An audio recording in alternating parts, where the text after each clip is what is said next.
All right, this is our discussion on the book of Numbers and Deuteronomy, and this one will be, I promise, a little shorter than some of my previous mini lectures. So this one will be more mini than lecture.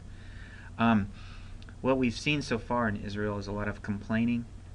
They are being led, or I like the parent metaphor that God's like that disciplining parent concerned with the maturing and growing up of their small child. And there's going to be points where Israel really needs their hand to be held. And the point is, God's not going to force them to cross the street until He knows that they are able to trust Him, or at least do it the right way.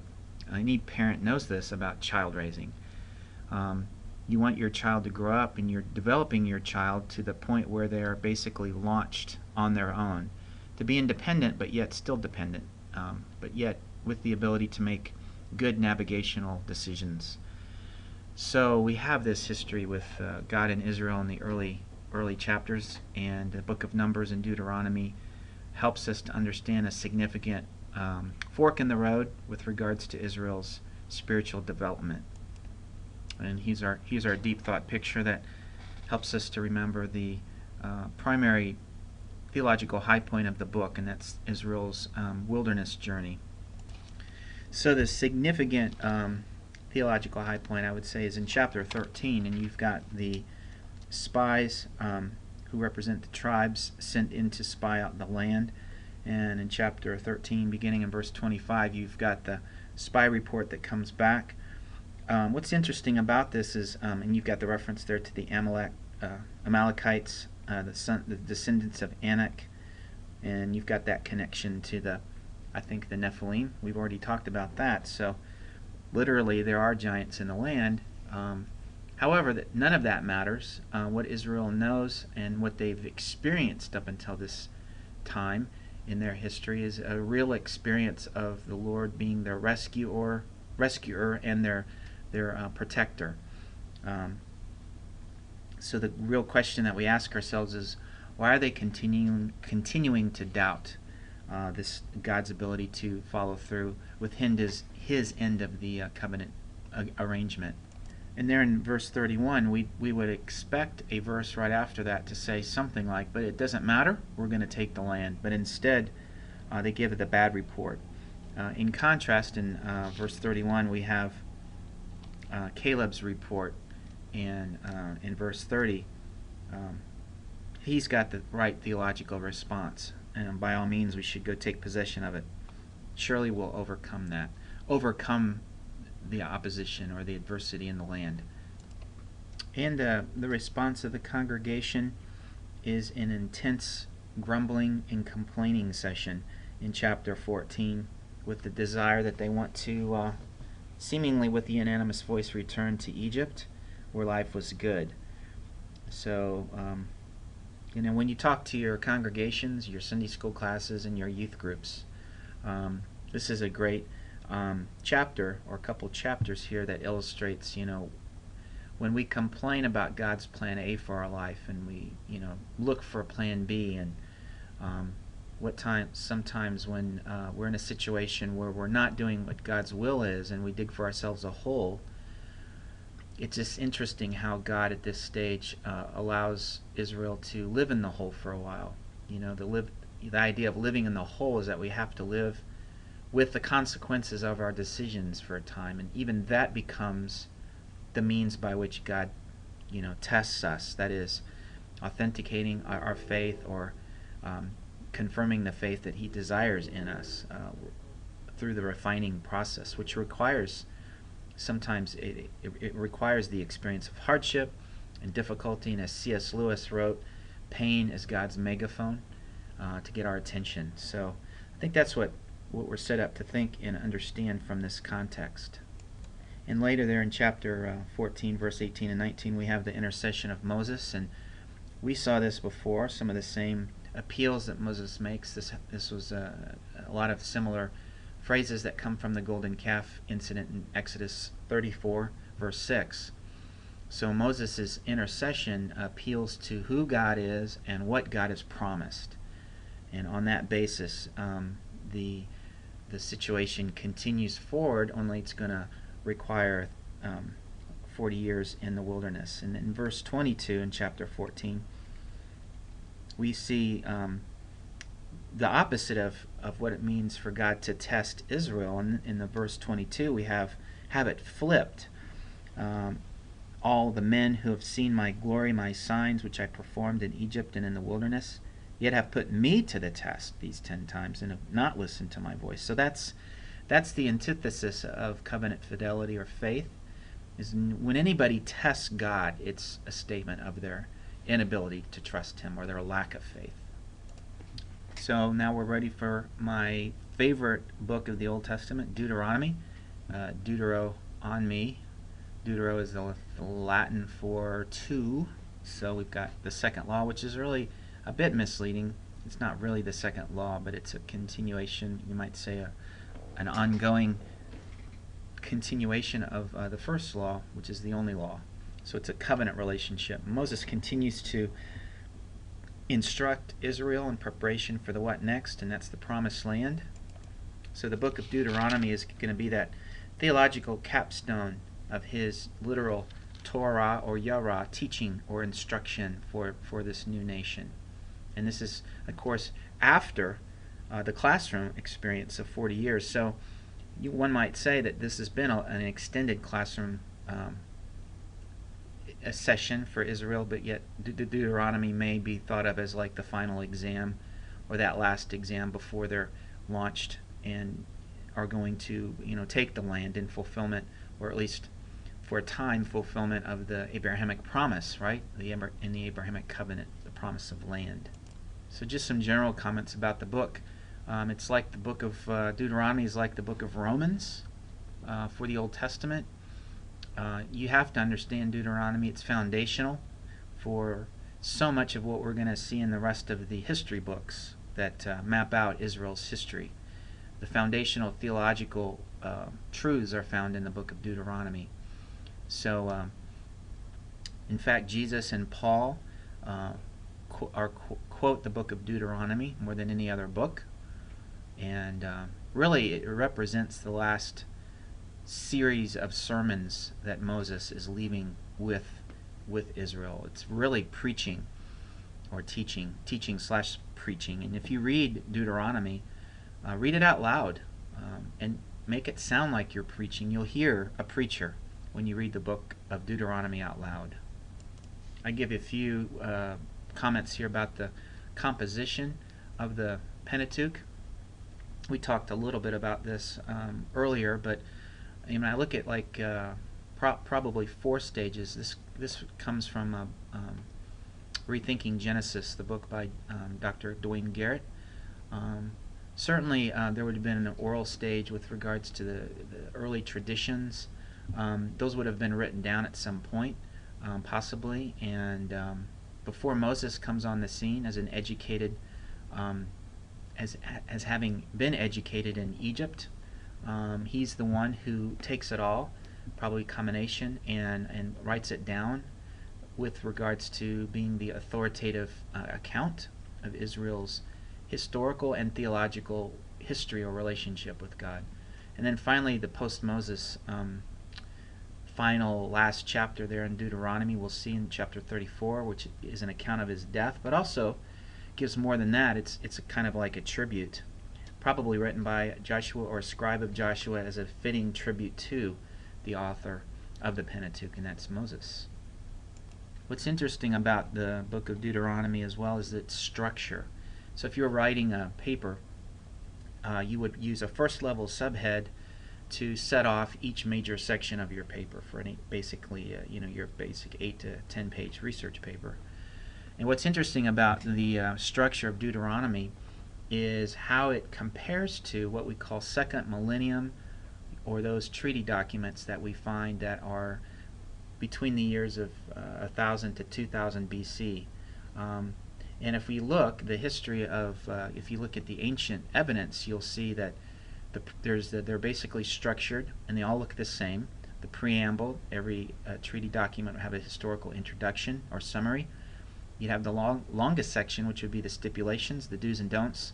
You'd have a document clause, a God list, which is the witnesses list, which were always before the gods, little g gods, and the curse and blessings.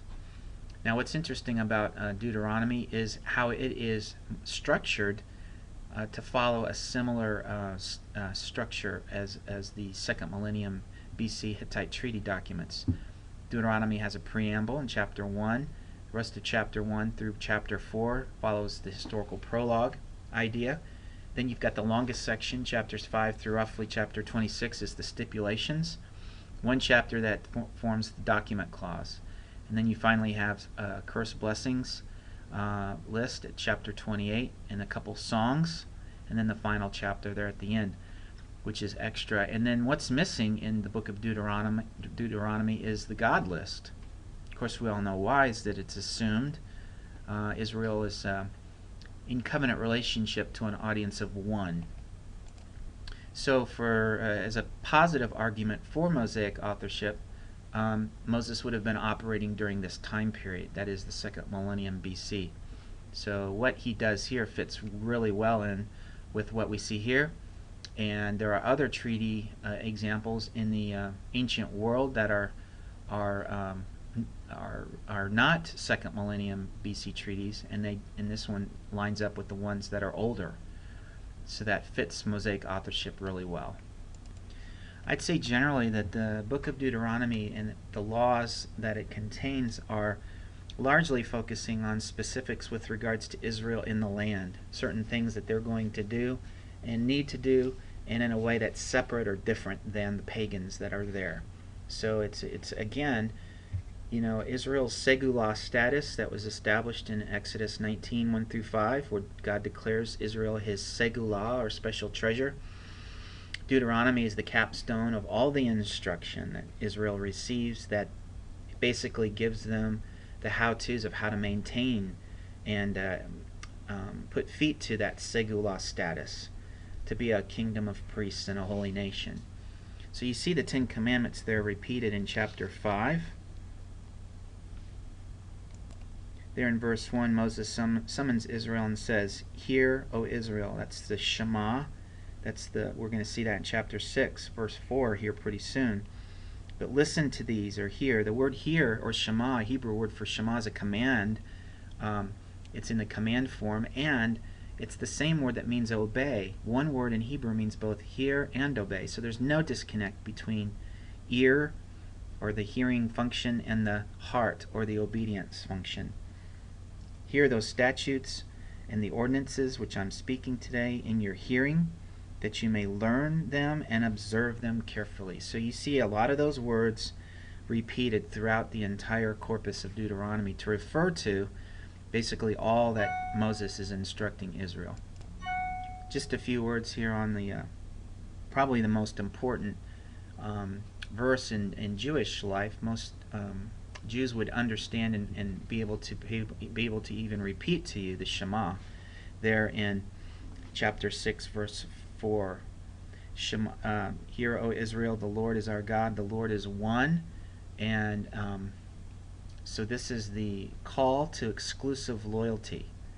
So what does it mean to be in covenant relationship with the one true God of the universe? It calls for the exclusivity of one's loyalty. One Lord means one heart. And that's exactly what we see right away in verse 5, the call to one heart. And you shall love the Lord your God with all your heart, with all your soul, with all your might. And these words which I am commanding you today shall be on your heart.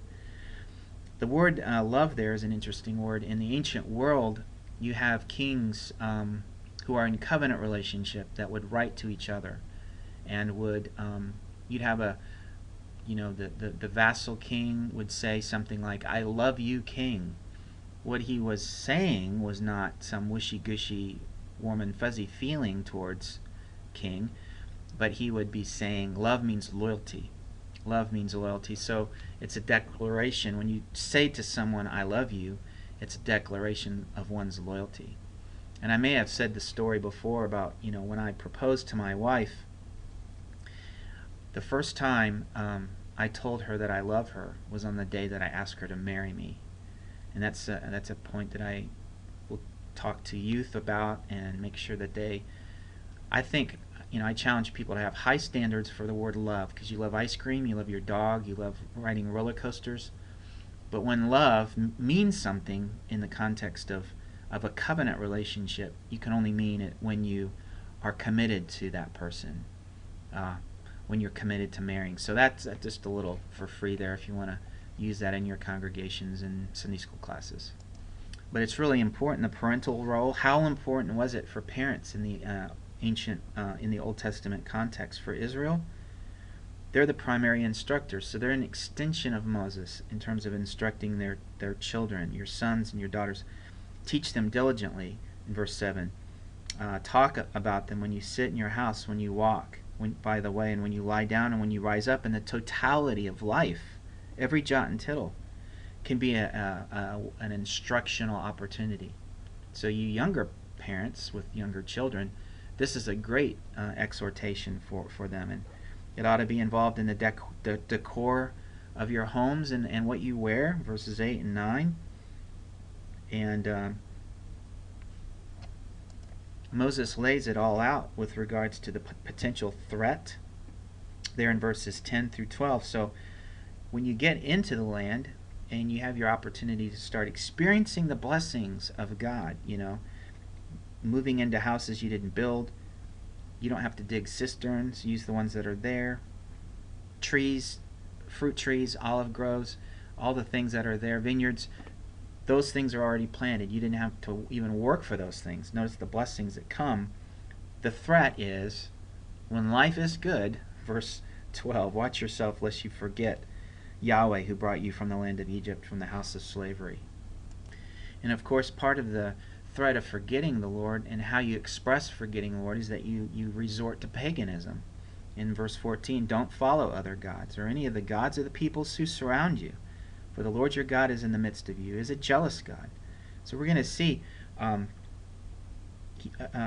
anger of the Lord will be expressed against you, and he'll wipe you off the face of the earth. Well, sure, he almost did, but really the idea is there, the idea of ceasing to exist as a nation. What happens when they're they're removed from the face of the earth, or actually the word could be translated land, edits, Hebrew edits, and the idea is exile, I think, behind that. So when a nation ceases to exist, they're in exile. They've lost their land, they've lost their temple.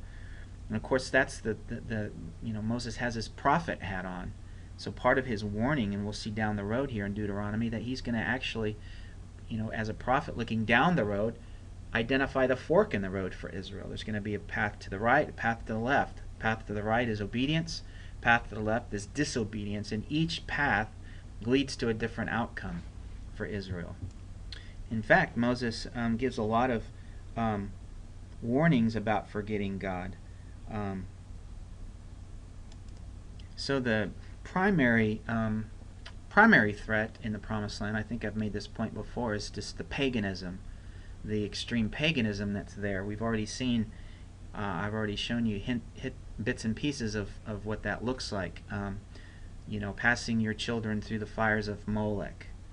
So there's this kind of extreme paganism that really is a threat against Israel's exclusive monotheism, the gods of the pagan world. Baal was the primary Canaanite god, was the god of fertility. He was the favorite one because he was the one that brought in the crops. He was the one who you prayed to and worshipped to guarantee healthy crops and healthy livestock and all of those things with regards to reproduction.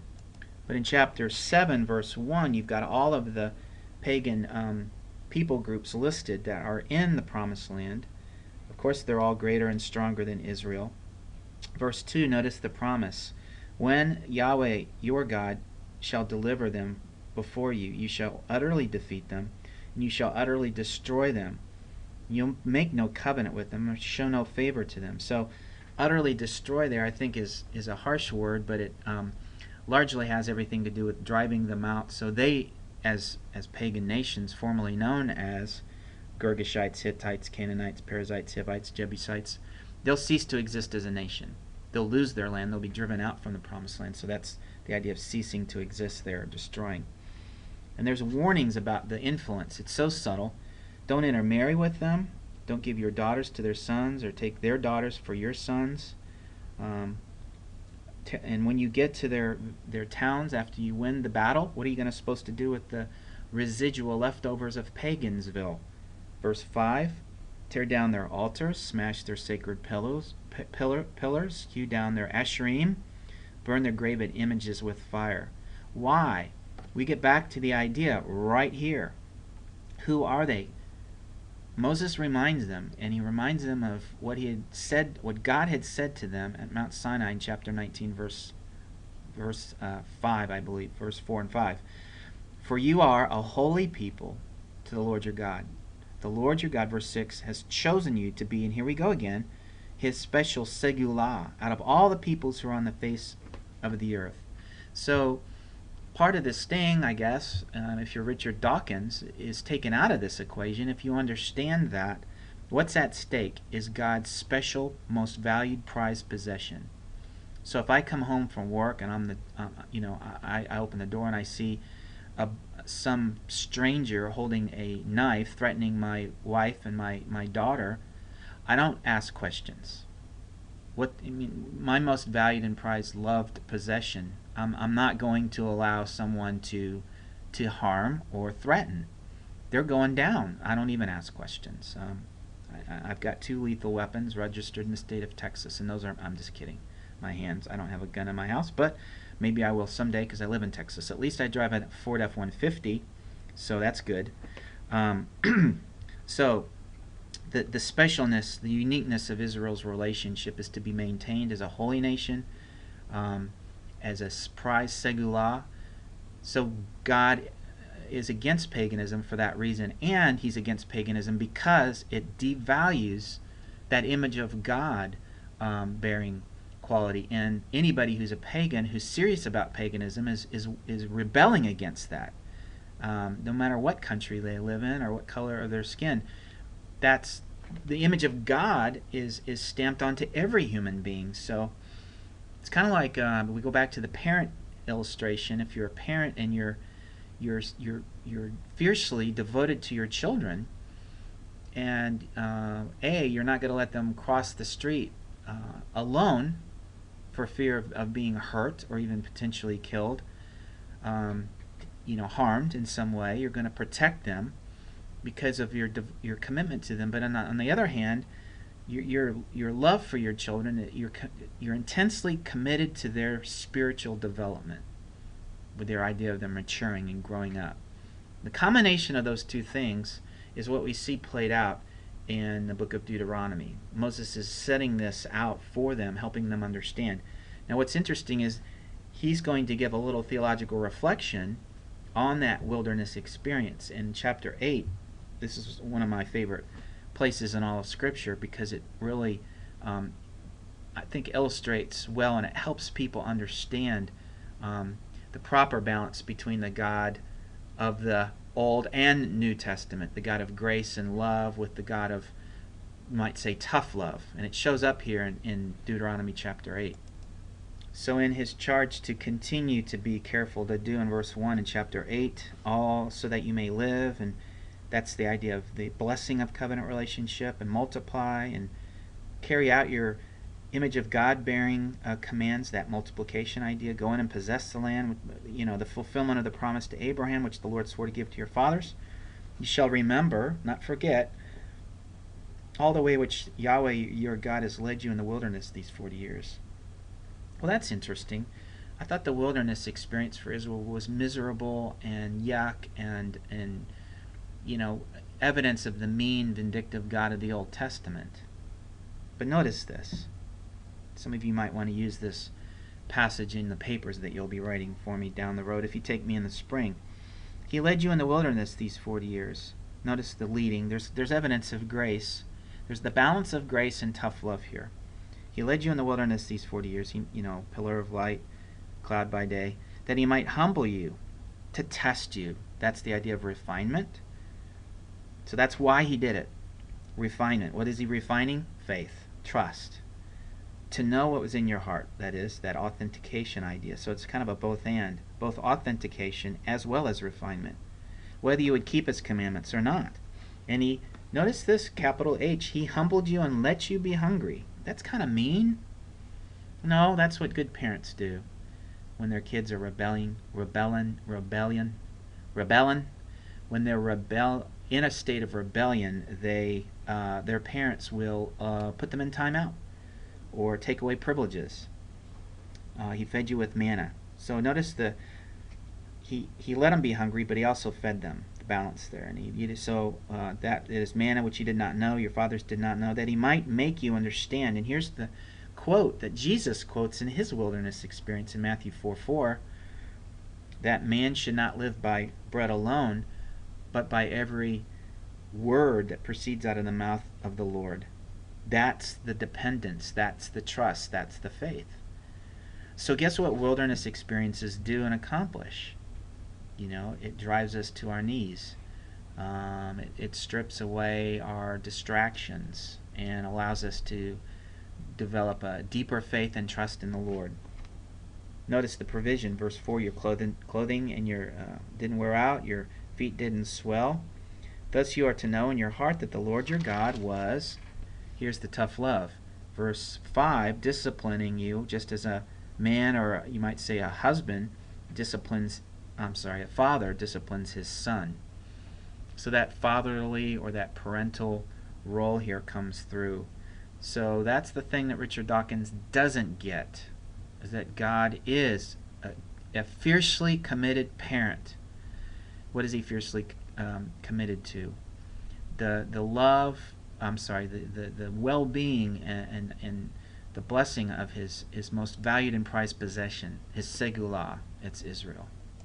So let's turn over to chapter 13, and we have in some of the more fierce laws, you might say, or the mean laws, according to Richard Dawkins, like chapter 13, verses 1 through 5. If a prophet or if a dreamer of dreams arises among you and gives you a sign or a wonder, and the sign or a wonder comes true, concerning which he spoke to you, saying, let us go after other gods, whom you have not known, and let us serve them, you shall not listen to the words of that prophet or the dreamer of dreams, for the Lord your God is testing you to find out if you love the Lord your God with all your heart and with all your soul.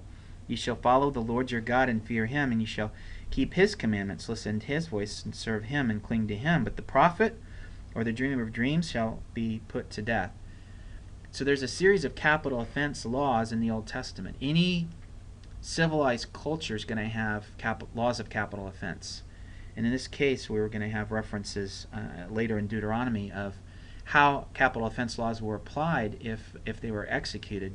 That would be through they didn't have the electric chair, so they used the idea of stoning was the ancient way of executing capital offense laws. Now, how often this was actually enacted in Israelite history, we're not sure, but you have capital offense laws in place because they help preserve a culture or a community. They are there as a prohibit. They are there to keep the bad things from happening, to keep the bad guys at bay from making poor choices. So, and they're harsh. Sometimes these are harsh because of what's at stake. Again, this one has everything to do with preserving and protecting God's most precious and prized possession from, in this case, pagan influence. And in the speaker notes, you'll see I've developed a little discussion on the laws of warfare. This chapter 20, I'd say it's probably one of the more misunderstood ideas or concepts, or you might say the criticisms that come from people who are just out of the know with regards to the Old Testament will oftentimes pigeonhole God as a God of war. The God of the Old Testament is a God of war. And what you have to understand is the context of Deuteronomy chapter 20, the laws or the teachings on how to execute a just war, is the whole context of what's happening next for Israel. Like I've said, I've made the case Israel's going into this pagan hostile territory. So this is about a spiritual war. There's a spiritual foundation to the kind of war that Israel is going to have to fight because of that particular time and place in which they're doing. Where they're going has everything to do with creating space for Israel to express her covenant relationship. There was no interruptions, no threats. So any residual residue of paganism is going to have to be cleaned up, literally. So as we look at the details of chapter 20, notice in verse 2, it shall come about that when you're approaching the battle, the priest shall come near and speak to the people. He shall say to them, Hear, O Israel, that's the Shema, you are approaching the battle against your enemies. Don't be faint-hearted, don't be afraid, don't panic, don't tremble. For the Lord your God is the one who goes with you to fight for you against your enemies to save you. So that's the theological foundation of the whole. This is a spiritual battle that's being fought. It's really, you might say, it's almost God's battle or God's fight against paganism, and that's what's going on here. And you've got some of the details there in verses 5 and 6, and there's grace that's even allowed to the Israel's own troops. Those who are not quite ready to be out for various reasons are allowed to not go out to the battlefield. It's not about how big the army is. I mean, you can have as we'll see, it's not about the size of the army that guarantees Israel's victories. It's the fact that the Lord is fighting the battle for them. And really what a lot of people miss there is in chapter 20 verse 10, when you approach a city to fight against it, you shall offer it terms of peace. So notice the grace there. This is the thing about how the battle was to be fought. Israel was commanded to allow a city to raise the white flag. It shall come about, verse 11, if it agrees to make peace with you and opens to you, then it shall be that all the people who are found in it shall become your labor, forced labor, and serve you. Now how's this going to happen in the Israelite community? Is going to happen through the household structure, because every household had, of course, the immediate family, and then it would have a series of servants and household slaves who would be almost it's their job to be part of that little mini business, so to speak. Every household was like its own little business. It'd be self-sufficient, but also out of the overflow or surplus, they'd make goods that would be sold in the market, or extra food or whatever, clothing items. Everybody would have, every household would have its own, you might say, unique merchandise that would be part of them, and these people would come into the Israelite community. They'd have skills and talents and abilities as well. So this is how it would work. Those people would be essentially taken care of. So I see the grace there. Hopefully you do too. But verse 12, if it does not make peace with you, then what you'll do is fight against it. In verse 12, and verse 13, when the Lord gives it into your hand, you shall strike all the men in it with the edge of the sword. So the soldiers, there's going to be casualties on the battlefield, verse 13. Only verse 14, the women, children, animals, and all that's in it, and all what's spoiled shall take as booty for yourself. So that's the idea of bringing them in and putting them to work as household servants and slaves. They become part of the Israelite community, and we're going to see down the road here with Rahab, for example. She's a non-Israelite who essentially joins the community of faith, the covenant community, and becomes an Israelite. So much so that she becomes part of the Messianic line. So that's interesting. Now the harshness sometimes comes here in verse 17. The idea of utterly destroying there the Hittites, Amorites, Canaanites, Perizzites, Hivites, Jebusites, as the Lord your God commanded you. The idea is there is, notice verse 18 gives you the reason. It's because of their pagan influence, and God doesn't care for it at all, the pagan influence. In fact, there's a tinge of severity here just because of how God highly prizes and the special treasure status of Israel is what's behind this. So the utterly destroying really has to do with causing a nation to cease to exist. To utterly destroy a nation means to basically exile them. So I think that's really a continuation of what we just got done reading with regards to how the just war is to be fought. And the utterly detestable things, the leftovers of, for example, paganism, are basically you're going to get your bulldozers out and make a big brush heap and burn it. So none of it is left over. There's going to be no residual echoes of paganism in the Promised Land because of what's at stake. Now I've given you a list there of some verses that talks about the kind of paganism that was in the land. I'll just read one of them, Leviticus chapter 20, verses 1 through 5. You shall say to the sons of Israel, any man from the sons of Israel from aliens sojourning in Israel, who gives any of his offspring to Moloch, shall surely be put to death. The people of the land shall stone him with stones. That's how God feels about paganism, that kind. So it's a gross misrepresentation of the image of God. I also set my face against that man, will cut him off from among his people, because he's given some of his offspring to Moloch, so as to defile my sanctuary and profane my holy name. Then I myself will set my face against that man or against his family, and I will cut off from among their people both him and all those who play the harlot after him, playing the harlot after Moloch. And there's a reference there in verse 6 to other kinds of paganism, medium, spiritist. There was the kind of thing that was going on, pagan prostitution, and all of these gross extremes of paganism were well entrenched in the Promised Land. And if you read those verses, unfortunately, if you look at like 2 Kings chapter 16 verse 3 and some of those other references, I just give you a few examples. What's eventually going to happen down the road is Israel is going to fall into that trap. Exactly. The paganism is going to come creeping in because of a series of bad kings, and the kingdom is going to be impacted and infected with paganism all over again. Alright, enough of that. Now, Deuteronomy 17 is a significant high point. I want you to make sure for your high point journal, you want to make sure you include this one. Chapter 17, verse 14 gives the prescriptions for a king. I don't know if you've ever seen this before, but Moses lays out the guidelines for what kind of king Israel is supposed to have. So, when you go into the land and possess it, verse 14, and you say, I want a king over me, like all the nations who are around me, you shall surely set a king over you, whom the Lord your God chooses. This is going to be key when we get to 1 Samuel chapter 8, when Israel asks for a king. And it's got to be an Israelite, verse 15. This kind of king, the kind of king that Moses is instructing Israel to have, shall not multiply horses for himself. Horses is the idea of chariots, and that's the tank of the day. So a king in Israel shouldn't be about building military might. Why? Because you don't need a big army built on the taxes of taxing your own people.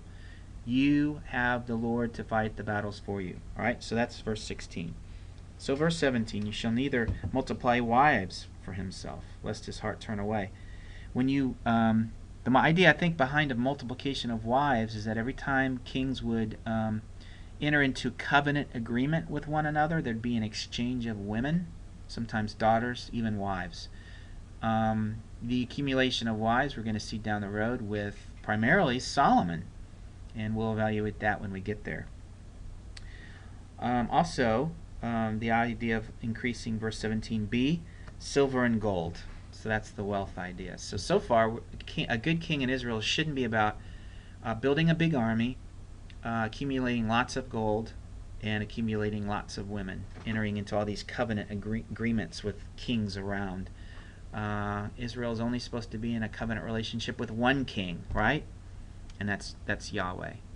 Finally, the most important thing, when the king sits on his throne, he shall write for himself a copy of the Torah, handwritten in front of the Levitical priests, so that he doesn't make any mistakes. Possibly because the Levitical priest could teach him along the way, but he takes it with him. He shall read it all of his days of his life and learn, so that he learns to fear, that's that word, fear, the Lord his God, by carefully doing all the words of the Torah, all the statutes, so his heart may not be lifted above his countrymen. He should not turn aside from his commandments right to the left, in order that he and his sons may continue to live long in the midst of Israel. So if anyone in Israel was to ask this question, what does it look like to walk with God in covenant relationship? Where should they be looking? They should be able to look to the king. The king is supposed to be a model covenant citizen for Israel. Isn't that interesting? So let me just show you one more passage there in chapter 21, verse 18 through 21. This is the one that's, the rebellious teenager. What you do with your rebellious teenagers is you take them out and stone them. I had a feeling of doing that once when I was youth pastoring, and I had a guy who kept coming back knocking down my mailbox. I lived out in the country, and it was just a crazy, crazy thing. And it ended up being my fault because I just didn't know how to handle this teenager. Well, I kind of felt like grabbing him by the neck and stoning him, but that wouldn't have been appropriate, and I would have lost my job. But what's going on here in this passage? So this is another one of those interestingly, another capital offense passage that regards to this rebellious son. This is really what we're talking about here. Not so much just any old teenager. This is a son who's a firstborn son. So what happens to a household when the firstborn son, who's the most important, right, child in the household, walks away from his firstborn son responsibilities? Literally, what's happening is he's putting at stake the lives of the entire household, everybody in the household. He's putting at jeopardy the entire household. So I think I can understand why that would be in the category of capital offense, because if a firstborn son is rebellious and walks away from those firstborn son responsibilities, he's putting other people's lives at jeopardy. And I think that's what's going on here with the firstborn son passage here in this rebellion. And that's why it's got some severity built into it. Now, again, I don't know how often it was enacted. Probably not often. I mean, that one would have been warning enough, you might say, to ward off any firstborn son that was thinking about walking away from his firstborn son rights. All right. So you've got now, if we turn near to the end, chapter 28, starting, let's say, verse 15, Moses has his prophet hat on, and he's looking down the road, like this picture, and he's painting the prophetic picture for Israel's future. If it shall come about, if you will not obey the Lord your God, to observe to do all of his commandments, his statutes, which I am charging you today, all these curses shall come and overtake you. Basically, a curse is the opposite of blessing, and a curse or could be the removal of covenant blessing. And in that case, things are taken away. Privileges are removed from the scenario. Health, prosperity of crops. It could be, when your health is taken away, what's put in its place is disease or sickness. 47 through 49. And another thing that happens, but if you do not serve the Lord your God with joy and with a glad heart for the abundance of all these things yourself, therefore you shall serve your enemies, from whom the Lord shall send against you, in hunger, thirst, nakedness, and a lack of all things. He shall put an iron yoke on your neck until he has utterly destroyed you, or that idea again, ceasing to exist as a nation. He'll bring a nation against you from afar, verse 49, from the end of the earth. Notice the opposite. The opposite of the eagle, back in Exodus chapter 19, who protects Israel with his wings, now becomes the eagle who swoops down and attacks Israel. So you've got this idea setting up like it's going to be this exilic experience. What happens when Israel goes into exiles, that's when she ceases to exist as a nation. So the fork in the road for Israel, we have really clearly here, and there's the other part of it, here is both sides of the equation, the two-sided coin of covenant relationship. As Israel, as a nation, and we're not talking about sinless perfection, as we've already talked about, but a wholehearted effort to remain loyal and obedient in covenant relationship, God will continue to bless, to bring about blessings of bumper crops of harvest season, and lots of little healthy baby goats and chickens and healthy born children. And we're not talking about, that no more wars will be fought. Surely there'll be opponents that come, but Israel will be experiencing victory on the battlefield because God is winning the battles for them. And all of these things happen.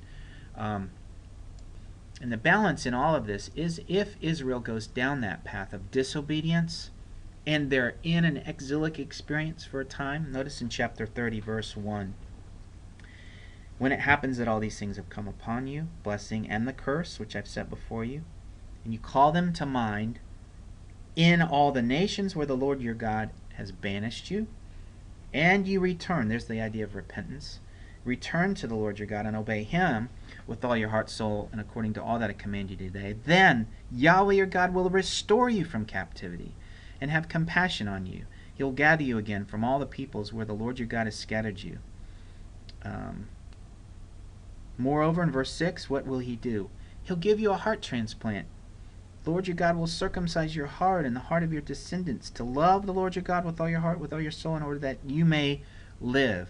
And then in verse 15, see then, Moses is preaching here, I have set before you today life and good, or death and bad.